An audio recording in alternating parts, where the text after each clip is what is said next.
Servus, mein Name ist Florian von Nachhaltig Grün und ich gehe heute mit euch mit dem Master Topdresser S75 Topdressen und davor würde ich sagen, da wir nochmal schnell spindeln, dass der Rasen schön ebenflächig ist. Wir sehen jetzt hier die einzelnen Stellen, wo einfach noch nicht so schön dicht sind, noch nicht so schön zusammengewachsen sind. Auch hier hat man immer wieder so Mulden drin und die Fläche ist im Großen und Ganzen ganz gut gekommen. Ja, ihr habt es ja vor letztem Jahr noch in Erinnerung. Hier linker Hand wäre dann meine Testfläche, aber die kann ich euch gerade nicht zeigen, weil da habe ich ein paar Tests gemacht, die in einem späteren Video gezeigt werden. Hier ist wohl Öl, ein Stück Öl ausgelaufen oder warum auch immer ist hier ein brauner Fleck. Und im Frühjahr, als ich das hier neu gemacht habe, ist mir hier, man sieht es nur noch ganz schlecht, ist ein Mini-Bagger durchgefahren. Der ist hier durch und bis hier rein und hat dann im Nachbarsgrundstück hat der Wurzelstöcke ausgegraben. Deswegen ist hier die Fläche noch nicht zusammengewachsen. Ich hatte bisher noch keine Zeit, mich mehr darum zu kümmern. Und alles in allem sieht man aber schon, dass natürlich hier noch einiges an Bedarf hat, damit es ebenflächiger wird. Und deswegen gehen wir jetzt einfach mal Topdressen. Die erste Schicht Sand für dieses Jahr.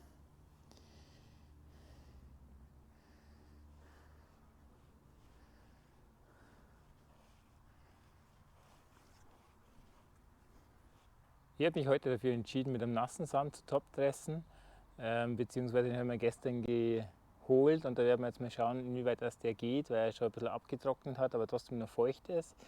Zum Topdressen mit dem Master Topdresser, weil der eben Sandmengen von 0,4 Liter bis 8 Liter am Quadratmeter ausbringen kann, sehr gut ausstreuen kann. Und einige oder die Kenner, die meine Videos stetig anschauen, wissen, letztes Jahr hatte ich ihn in Grau. Aber ich fand die neuen Farben ganz cool. Da gibt es seit neuestem in Rot, Toro Rot. Toro ist eine Marke aus der professionellen Rasenpflege. Aber auch im Kommunalbereich werden die eingesetzt, sind amerikanische Maschinen, die sind traditionell rot-weiß, weiße Felgen, rotes Case. Dann gibt es ihn in Anthrazit, mit auch die Felgen in Anthrazit und ich habe mir den in grün geholt, weil ich mir dachte, nachhaltig grün und grün passt gut zusammen. Und die roten Felgen, da musste ich am Anfang ein bisschen überlegen und die Leute, die aus der Landwirtschaft sind oder Landwirtschaft sich ein bisschen auskennen, wissen, das steht für die Marke Fendt und das fand ich ganz cool und deswegen haben wir den grün geholt. Genau, er hat hier vorne Einstellungen über ein Schraubsystem. Da sind hier an der Seite Zähne.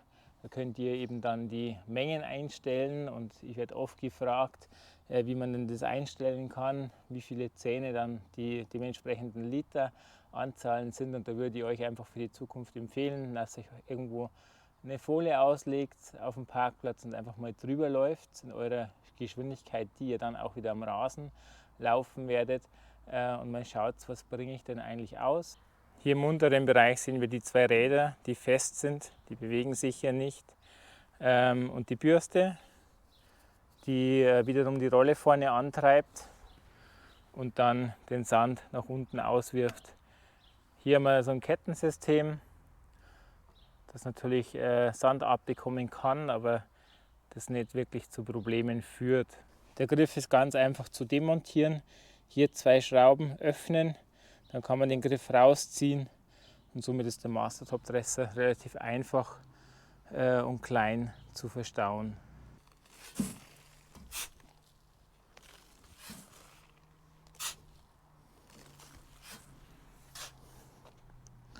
Was sich auch anbietet, ist, wenn ihr hier erstmal nassen Sand einfüllt am Anfang, dann kann das nicht mehr durchrutschen und oben kann dann ein bisschen trockenerer Sand drauf, aber komplett trocken kann die Maschine nicht ausbringen.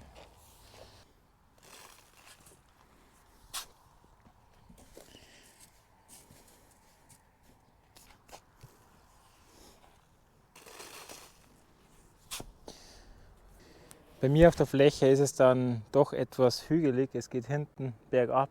Damit das nicht allzu schwer wird, den Mast-Topdresser zu schieben, mache ich ihn vorsichtshalber nur halb voll und fülle dafür öfters.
Man sieht jetzt hier auf der Fläche, je nach Feuchtegrad ist der Sand besser oder schlechter rausgekommen. Hier hat sehr gut funktioniert an der Seite.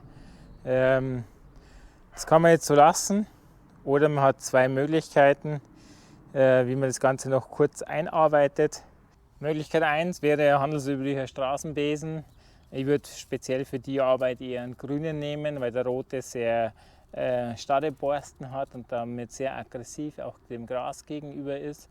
Könnt ihr über die Fläche gehen mit dem Besen, entweder schieben oder hinterherziehen, je nachdem was für eine Sandmenge ihr habt.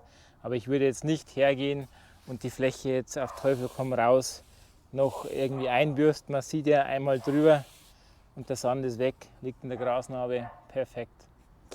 Die andere Möglichkeit wäre ein Level Rake. Am Ende des Tages wurde der Master Topdresser aber dafür gebaut, dass man mit nassem Sand topdressen kann, ohne danach über die Fläche laufen zu müssen. Und da solltet ihr ein bisschen auf Wetterbericht achten. Wer jetzt keine Beregnung hat, bei mir zum Beispiel kommt heute Abend starkes Gewitter, deswegen haben wir jetzt heute Nachmittag getopdresst. Danach, wenn man das auf der Fläche liegen lassen würde und ein mächtiger Regenfall kommt von 10, 15, 20 Liter in kurzer Zeit, dann muss man das nicht nur nacharbeiten, dann schwemmt es das gleich direkt in die Grasnarbe ein. Bei mir ist es auch so, ich habe hier eine relativ dichte Grasnarbe, trotz einer Wuchshöhe von derzeit aktuell noch 40 mm. Ziel wird irgendwann einmal 25 sein, spätestens dann, wenn mein neuer Mäher kommt. Und wann sollte man sanden? Da gibt es auch noch ein paar interessante Punkte. Und zwar würde ich euch empfehlen, nicht unbedingt zwingend bei 30 Grad zu sanden. 25 Grad würde ich so als Maximum sehen, weil Topdressing, eine feine Sandschicht ist in Ordnung, aber sobald man mit dem Besen nacharbeiten muss oder mit dem Level Rake, ist es Stress für die Gräser. Weil einerseits das Topdressing, das Sanden schon Stress ist, wenn da so warmes Material auf den Blättern liegt.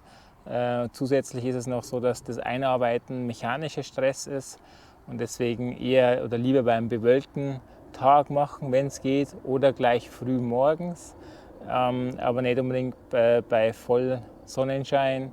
Wir hatten heute 22 Grad, das ging noch, aber umso mehr man das ist, umso mehr Stress ist es für eure Gräser und dann kann so ein Topdressing, also eine leichte Ausbringung von Sand, auch ganz schnell in einen Stressfaktor umwandeln. Wenn euch das Video gefallen hat, liken, kommentieren und den Kanal abonnieren und dann würde ich sagen, sehen wir uns beim nächsten Mal.